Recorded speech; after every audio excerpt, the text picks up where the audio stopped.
사랑하는 영락교회 지체들에게 주 안에서 평화 인사를 전합니다. 오늘은 2023년 3월 21일 화요일입니다. 오늘의 묵상 본문은 역대상 12장 1절로 40절까지의 말씀입니다.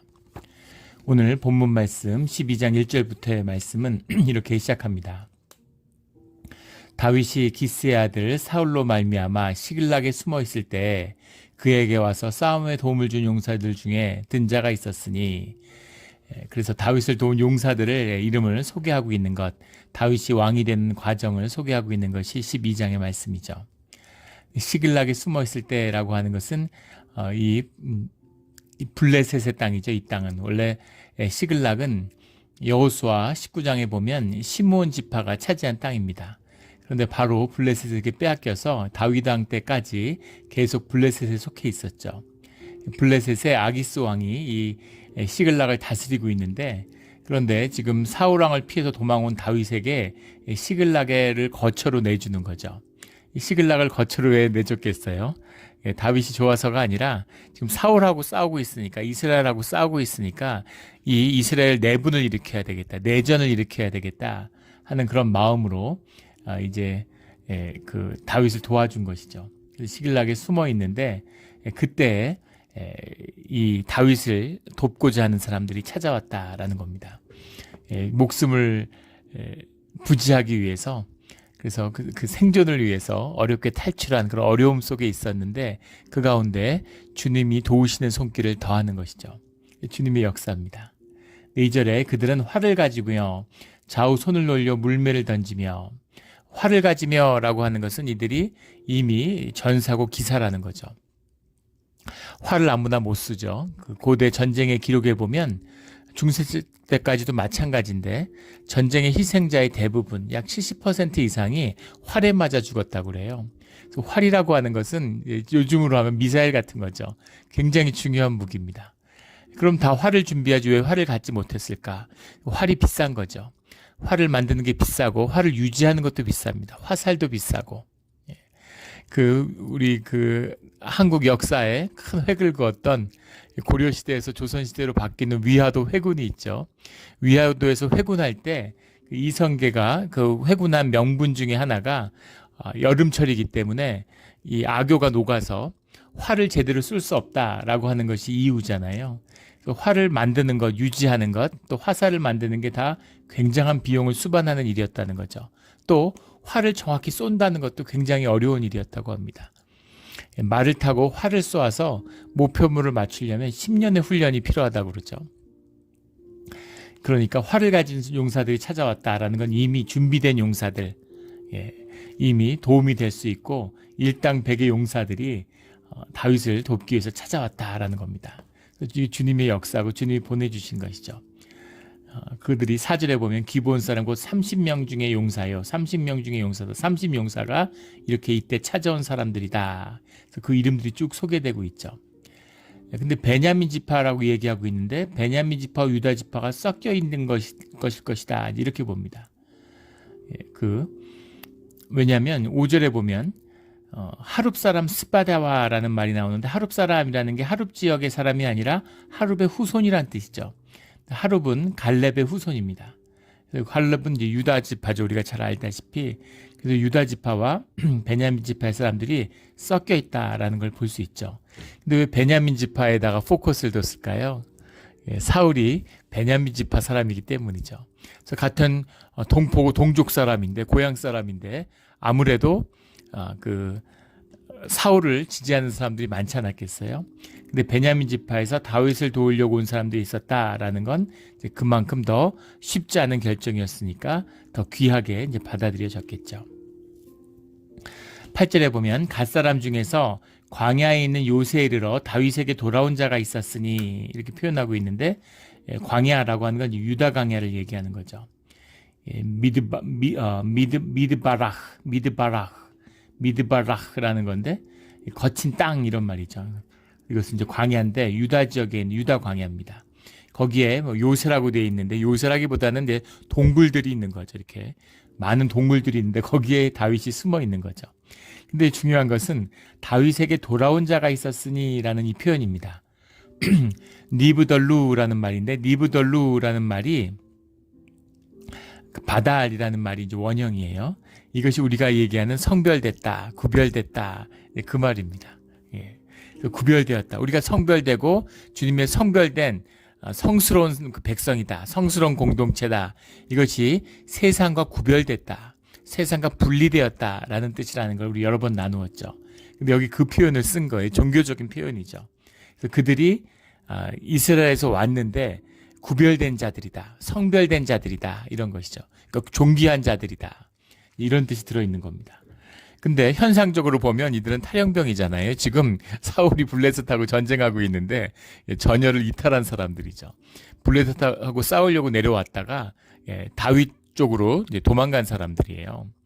그런데 그들이 성별되었고 구별되었고 존귀한 자들이다.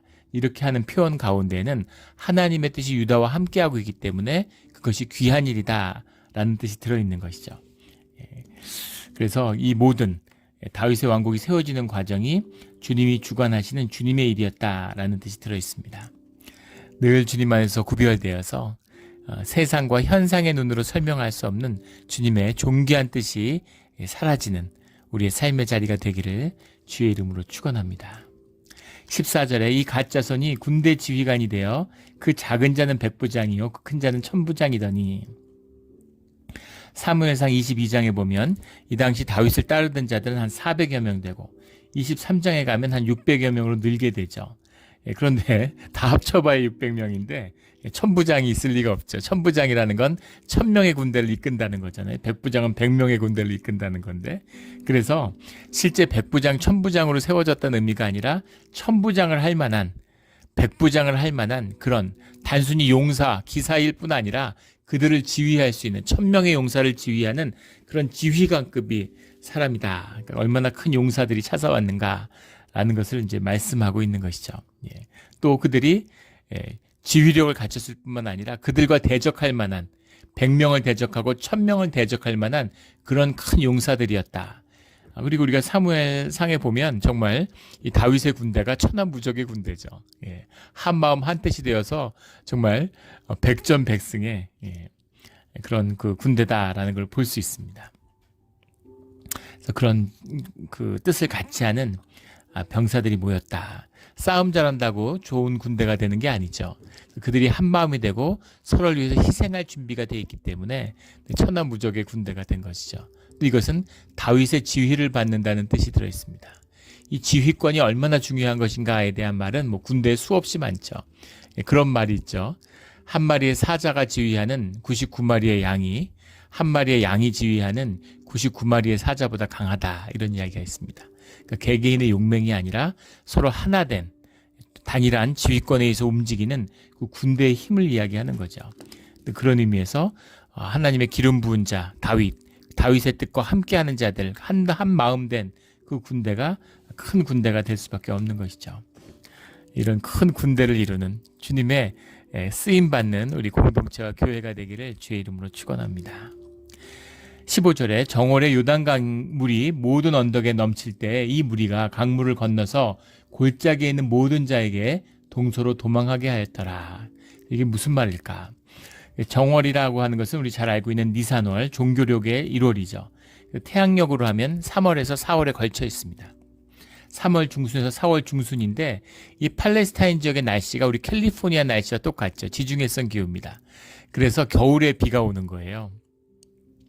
그래서 겨울에 비가 이제 11월, 12월, 1, 2월에 비가 많이 오니까 이제 그 정월이 되면 그 흐르는 비, 우리가 요세미티 공원 가보면 알 수 있죠. 5월까지 가도 물이 많습니다. 장관이죠. 가지고 폭포들이 떨어지니까. 그 한 3월은 너무 이제 춥고 위험해서 잘 안 가고 한 5월 돼야지 가죠. 그래서 5월, 6월 초까지가 피크입니다. 근데 한 여름에 관광 시즌 때 가보면 물이 말라가지고 물이 별로 없죠. 사실은 봄에 가야 4, 5월에 가야 아주 장관을 볼 수 있는데 그 물이 막 떨어지는 거죠. 그것처럼 물이 많아지는 거예요. 지금 그 우리 살리나스 강 보면 알 수 있죠. 이 살리나스 강이 뭐 이번에는 뭐 물이 많아진 정도가 아니라 막 범람할까봐 곳곳에 뚝을 터뜨려 가지고 그 일대가 전부 지금 물에 잠겨 있잖아요. 평소에 뭐 여름 같은 데 가면 뭐 한 2, 3m 될까요? 물이 거의 말라서 개천 갔다가 겨울이 되면 물 폭이 뭐 수십 메타로 불어나죠. 그런 겁니다. 그래서 요단 강물이 이제 막 넘치는 거예요. 봄이 됐으니까 겨울 내 비가 와가지고. 그런데 그 요단 강물을 건너가지고 이 요단강 동편에 있는 자들이 유다 지파의 지역으로 다윗에게 합류하기 위해서 이건 지금 그 이제 뒤에 이야기죠. 사실은 왕이 되기 직전의 이야기입니다. 400명, 600명 모이던 때가 아니라 그 뒤에 더 많은 군대가 합류할 때의 이야기죠. 그때 이 부대, 이 400명, 600명의 용사들이 강물을 건너서 골짜기에 있는 모든 자에게, 근데 이게 대규모 군대 이탈이 나니까 이스라엘 군대에서 가만히 있겠어요? 그걸 그냥 벗어나서 가도록 두겠습니까? 그래서 그걸 막으려고 하겠죠. 잡으려고 하겠죠. 탈영병들이니까. 그런데 이들이 강물을 넘어온 것뿐만 아니라 강물을 건너서 골짜기에 있는 모든 자가 넘어올 수 있도록 또 그들이 흩어질 수 있도록 그렇게 도와줬다라는 겁니다. 이 얘기는 목숨을 걸었다는 얘기죠. 이들이 얼마나 헌신적인 사람들이었는가. 야, 와서 보라. Come and see 이런 거죠. 야, 여기가 진짜 하나님의 나라야. 여기가 여호와의 통치받는 곳이 바로 이곳이야. 코이노니아가 이루어진 곳이잖아요. 그러니까 너희들도 우리한테 와. 나만 있으면 안 되고 우리 형제들, 내 가족도 다 데리고 와야지. 이런 마음이 되었다는 것이죠. 이것이 교회의 모습이죠. 교회가 진짜 회복되고 그 안에 복음이 피어나고 삶의 코이노니아가 피어나면 사람들이 정말 메뚜기 떼처럼 찾아옵니다. 뭐 전도하고 교회로 인도하려고 할 필요가 없어요. 모여있는 사람들, 그 사람들이 한 마음이 돼서 그 마음을 여는 것이죠. 진짜 교회를 이루는 것, 이것이 부흥의 비밀입니다. 근데 그것이 이 다윗과 함께한 용사들, 이 시글락의 동굴에 숨어 사는 이들에게 그 하나님의 나라 코이노니아의 세계가 열린 것이죠. 그러니까 사람들이 찾아오는 겁니다. 함께하고 싶은 거죠. 그들이 그들을 적극적으로 환영해서 도왔다라는 거죠. 16절에 베냐민과 유다 자손 중에서 요새에 이르러 다윗에게 나오매 다윗이 나가서마다 그들에게 말하여 이르되 17절에 너희가 평화로이 내게 와서 나를 돕고자 하면 내 마음이 너희 마음과 하나가 되려니와 만일 너희가 나를 속여 내 대적에게 넘기고자 하면 내 손에 불의함이 없으니 우리 조상들의 하나님이 감찰하시고 책망하시기를 원하노라. 나가서 맞았다라는 게 물론 나가서 맞는다는 게 우리 버선발로 나간다 그러잖아요. 우리말에 환영의 의미가 있을 수도 있겠지만 그것보다는 지금 시글락에 동굴들이 많은데 어느 동굴에 숨어 있는지 모르는 거예요. 그런데 거기서 나간 것은 자신의 본거지 은신처를 노출시키지 않으려고 하는 보안의 의미가 들어있었겠죠. 왜냐하면 베냐민 지파의 사람들이 왔기 때문입니다. 그러니까 사울과 친척이거나 인척이거나 가까운 사람들이 많이 있지 않겠어요? 그러니까 그런 경계의 마음이 있었겠죠. 너희가 평화로이 내게 나왔으면 우리가 하나가 될 수 있는데 만약 너희가 나를 속여서 내 대적에게 넘기고자 하면 스파이가 있을 수 있잖아요. 척후병이 숨어 있을 수 있는 겁니다. 이들이 와서 그 은신처를 찾을 수도 있고 또 다윗을 암살하려고 할 수도 있겠죠. 이건 그 당연한 전략적인 상식 같은 것이겠죠. 우리 베트남 전쟁을 다룬 영화 중에서 지옥의 묵시기록이라는 영화, 오래된 영화죠. 1979년에 나온 영화인데 그 영화들을 보신 분들이 많이 계실 거예요. 요즘에 젊은 세대는 모르겠지만 나이 계신 분들은 다 영화 안 본 분이 없을 겁니다. 아포칼립스 나우라고 하는 우리말로 지옥의 묵시록, 그 베트남전을 다룬 영화가 수없이 많죠. 그 중을 대표하는 그런 대표작 중에 하나죠.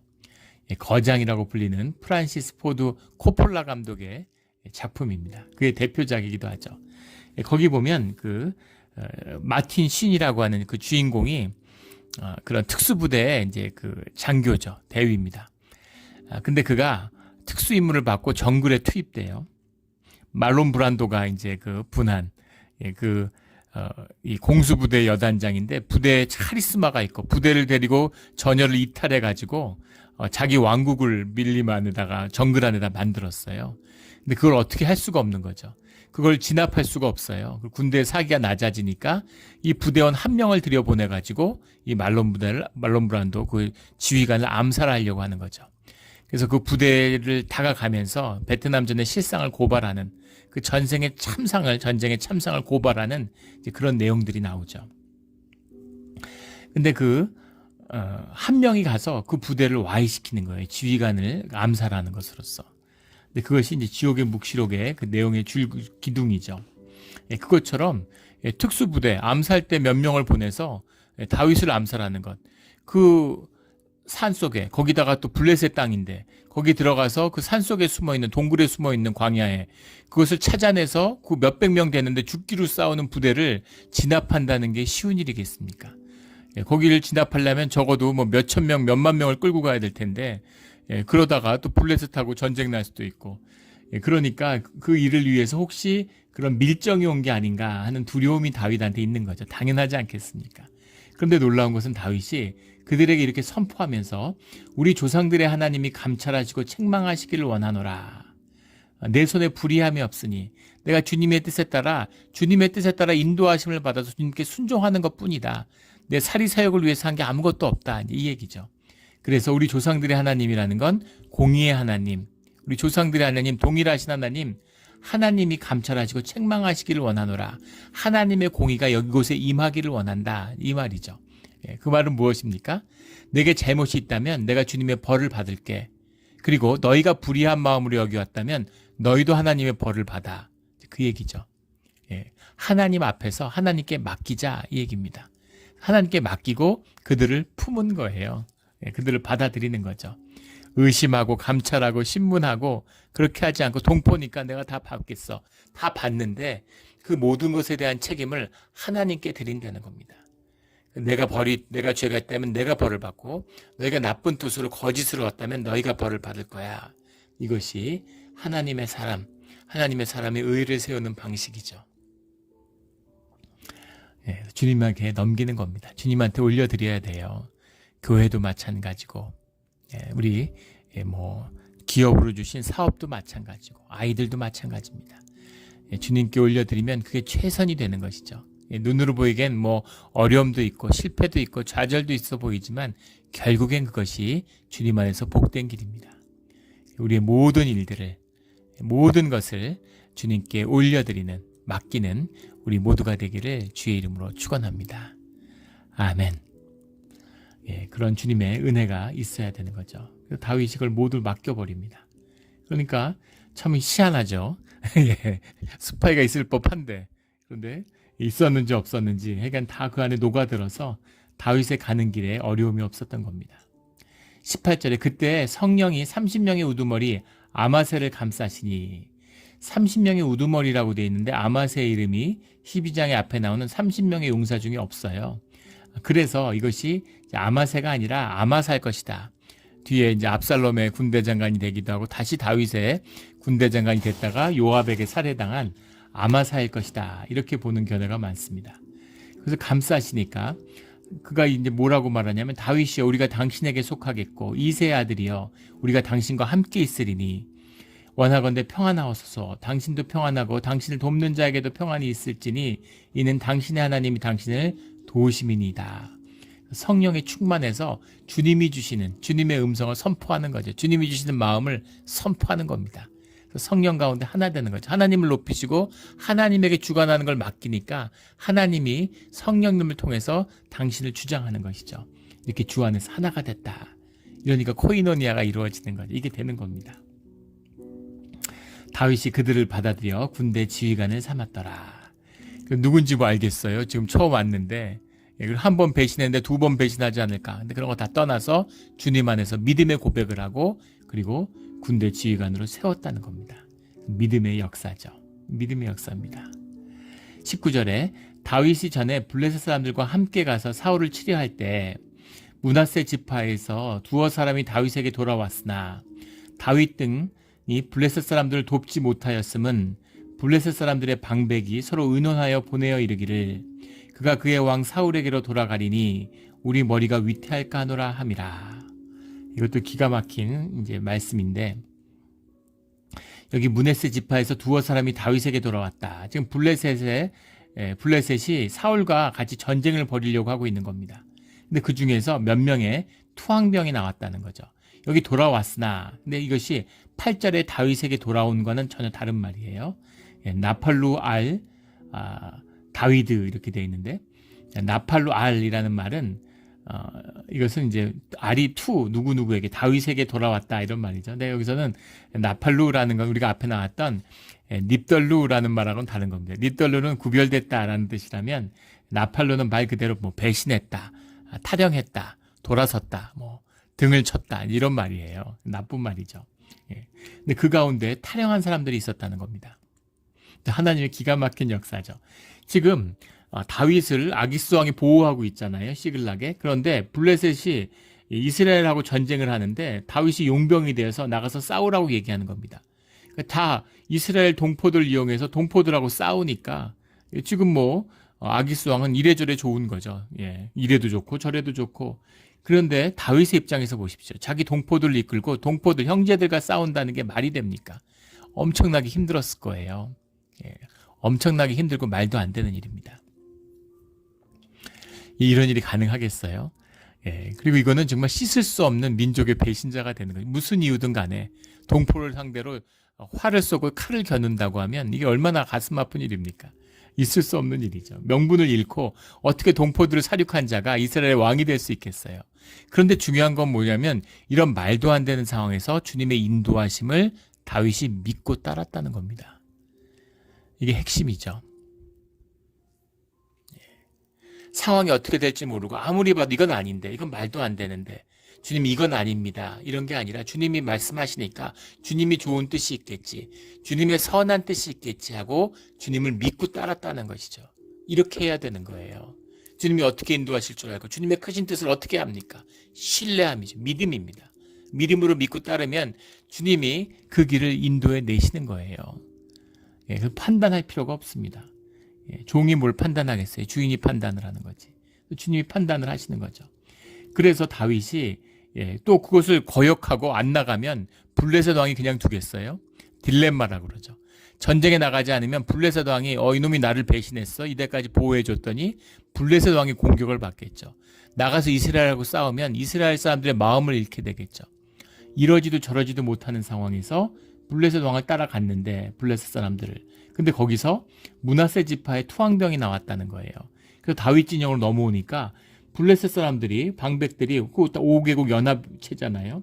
그 사람들이 모여가지고 의논을 하는데 그들이 보니까 야 이거 봐라, 이전까지 싸우려고 하더니 전쟁을 바로 앞두고 상대방에서 넘어오는 탈영병을 보고 저쪽에서 넘어올 수 있다는 얘기는 뭐겠어요? 이쪽에서 넘어갈 수도 있다는 얘기죠. 그래서 이렇게 다윗의 군대가 싸움도 잘하고 용맹하다고 앞에 세웠는데 같은 진영 안에 있는데 서로 내통해가지고 갑자기 자기네 옆구리나 뒤통수를 치면 어떻게 되지? 이런 두려움이 생긴 거죠. 이 다윗의 군대는 믿을 수가 없어. 사울의 사위잖아요.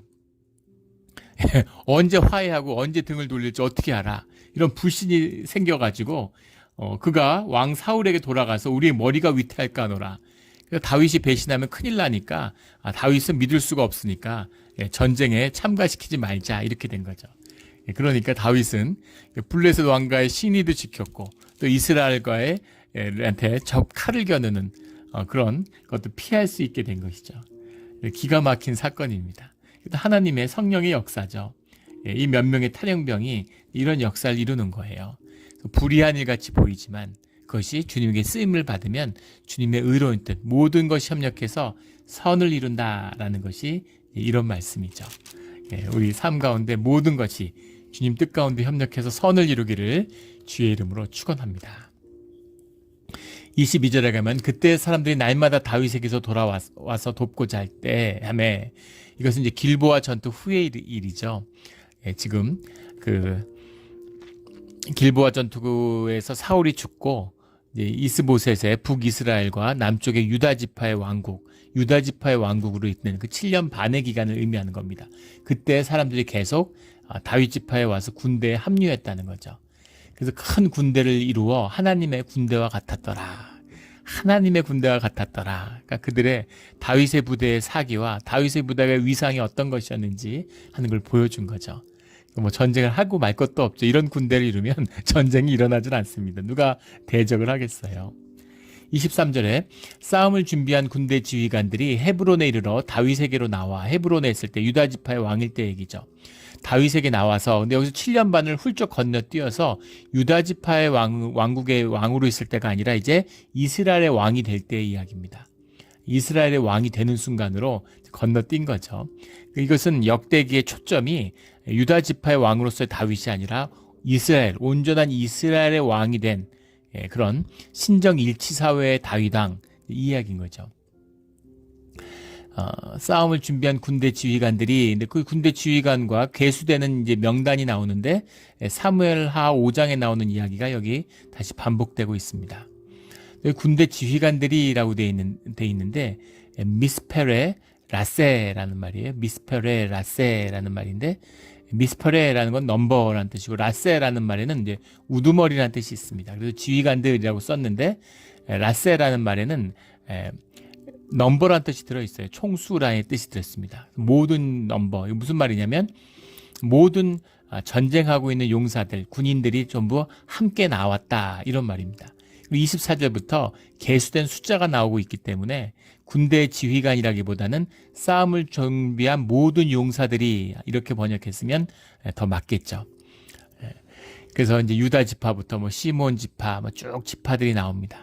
근데 30절에 가면 재미있는 표현이 나오는데 에브라임 자손 중에서 가족으로서 유명한 큰 용사가 2800명이요. 가족으로서 유명한 이게 무슨 말일까?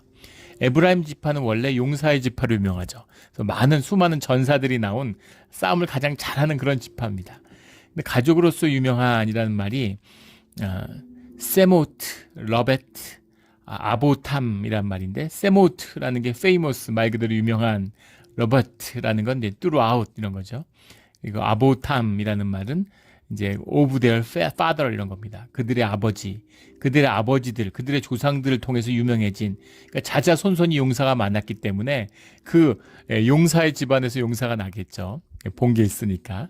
그런 용사의 집안, 그로서 유명한 에브라임 지파에서도 2800명이 나왔다. 이런 이야기입니다. 지파들이 쭉 나와요. 38절에 가면 이 모든 군사가 전열을 갖추고 다 성심으로 헤브론에 이르러 다윗을 온 이스라엘 왕으로 삼고자 하고 여기서 이제 왕의 대관식이 이루어진 거죠. 또 기름 부음이 이루어진 겁니다. 이스라엘 남은 자도 다 한 마음으로 다윗을 왕으로 삼고자 하여 39절에 무리가 거기서 다윗과 함께 사흘을 지내며 먹고 마셨으니 그래서 왕의 대관식의 잔치입니다. 그 잔치를 벌이는 거죠. 사흘 동안 사흘이라는 건 늘 성경에서 사흘이 중요하죠. 3 days. 사흘이라는 것이 나오면 새로운 시간, 새로운 역사의 시작입니다. 새로운 변화와 새로운 시작은 늘 사흘이라는 시간으로 이루어지죠. 그래서 이 사흘이 중요한데 사흘 동안 축제를 하는 거죠. 사흘을 지내며 서로 먹고 마셨다는 겁니다. 코이노니아의 시간을 가졌다는 거죠. 이는 그들의 형제가 이미 식물을 준비하였음이며 그들의 형제가 이미 식물을 준비했다는 건 다윗 지파, 베냐민 지파가 다른 지파들이 찾아올 때 그 음식들을 준비하고 기다리고 있었다라는 겁니다. 그래서 이 말씀을 보면 24절, 25절 말씀이 이해가 돼요. 유다 지파에서는 6,800명이 나왔고 시므온 지파에서는 7,100명이 나왔습니다. 에브라임 지파는 지금 북쪽에서 내려왔는데 2800명이에요. 근데 유다 지파는 지금 유다 왕국의 핵심이고 다윗의 군대의 핵심 중추잖아요. 근데 어떻게 6,800명밖에 안 되냐? 그들은 이 지금 전쟁으로 나온 군인으로 준비한 것 외에 대관식의 음식을 준비하고 일이 얼마나 많겠습니까? 수십만 명이 모여서 수만 명이 모여서 같이 이렇게 음식을 같이 사흘 동안 먹으려고 하니까 그 준비하는 게 어마어마하지 않겠어요? 그러니까 그걸 준비하는데 그런 일들을 맡았을 것이다 라는 것을 짐작해 볼 수 있겠죠. 그 40절에 그들의 근처에 있는 자로부터 이사갈과 스불론과 납달리까지도 그러니까 유다 지파의 주변에 있는 남쪽에 있는 지파들이죠. 나귀와 낙타와 노새와 소에다가 음식을 많이 실어왔으니 밀가루 가져와 무화과 가져와 건포도와 포도주와 기름이요 소와 양도 많이 가져왔으니는 이스라엘 가운데 기쁨이 있음이었더라. 동원령을 내린 것도 아니고 뭐 뺏어온 것도 아니고 차출한 것도 아니죠. 사람들이 코이노니아 임하고 다 기쁘니까 이스라엘이 하나 된 기쁨이 이 기쁨을 알잖아요. 오랫동안 잊혀졌던 말씀을 통해서만 알고 있던 그 기쁨이 성령 하나님이 함께 하심으로 회복되니까 너무 다 기뻐가지고 그 음식들을 다 가져온 거예요. 우리가 교회 가운데서 늘 보는 것이죠. 예. 음식이 있고 뭐 좋은 게 있으면 자꾸 가져오잖아요. 교회에서 나눠 먹으려고. 예. 그래서 뭐 이렇게 음식 같은 거 준비해 오고 우리 애찬식 음식 준비하는 걸 조별로 하는데 조별로 돌아가면서 음식 준비하는데 그 성령이 충만하면 은혜가 충만하면 뭐라도 더 나누고 싶고 과일도 준비해 오고 뭐 음료수도 준비해 오고 무슨 뭐 여러 가지 막 케이크도 준비해 오고 이렇게 은혜가 풍성해지는 것이죠. 이것이 같이 나누는 떡을 떼는 이 은혜의 비밀입니다. 이 깊은 은혜, 이스라엘 가운데 기쁨이 있음이었더라. 이 기쁨이 주님의 기쁨이죠. 이 기쁨이에요. 이게 생명의 비밀입니다. 이 주님이 임재의 비밀이죠. 이것이 우리 생명이 기뻐하는 이 비밀이에요. 이게 풀려야 되는 것입니다. 환경과 조건이 아닙니다. 우리 세상에 속아서 뭐 조건이 좋고 환경이 좋아지면 그러면 기뻐지는 줄 알아요. 근데 뭘 가져도 기뻐지지 않죠. 그러니까 무적행, 허무함의 욕망에 사로잡혀요. 돈을 가져도 기쁨이 없으니까 점점 더 갖는 거죠. 아무리 가져도 채워지지 않아요. 뭐 워렌 버핏 같은 사람들 재산이 뭐 나이가 90이 넘었는데 지금도 돈 버는 얘기하고 있습니다. 불쌍하고 비참한 인생이죠. 그 사람이 나쁜 사람이라는 게 아니에요. 좋은 일도 많이 하고 기부도 많이 했습니다. 그런데 왜 돈을 100조, 200조를 벌어도 채워지지 않는 그런 허무의 욕망이 있다는 겁니다. 그게 문제라는 거예요. 그게 세상에 속한 사람들의 비참한 끝이라는 겁니다.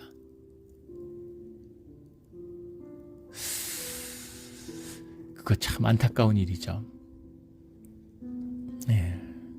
삶의 기쁨, 이건 오직 성령과 하나됨, 코이노니아의 기쁨입니다.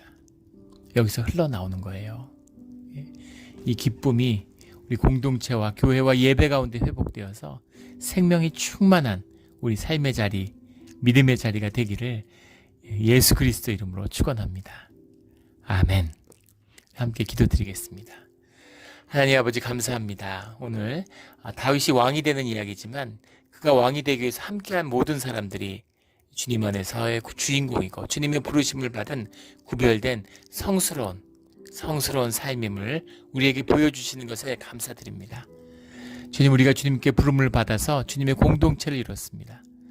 우리가 어디에 있든지 늘 교회를 이루어서 주님의 임재 가운데 주님이 주시는 기쁨으로 충만한 늘 기뻐하며 늘 감사하며 쉬지 말고 기도하는 그런 주의 자녀들이 되게 하여 주시옵소서. 오늘도 축복의 한 주가 축복의 하루가 시작되는 그런 복된 이 시간이 되기를 주님께 간구합니다. 감사합니다. 감사하며 예수 그리스도 이름으로 기도드렸습니다. 아멘.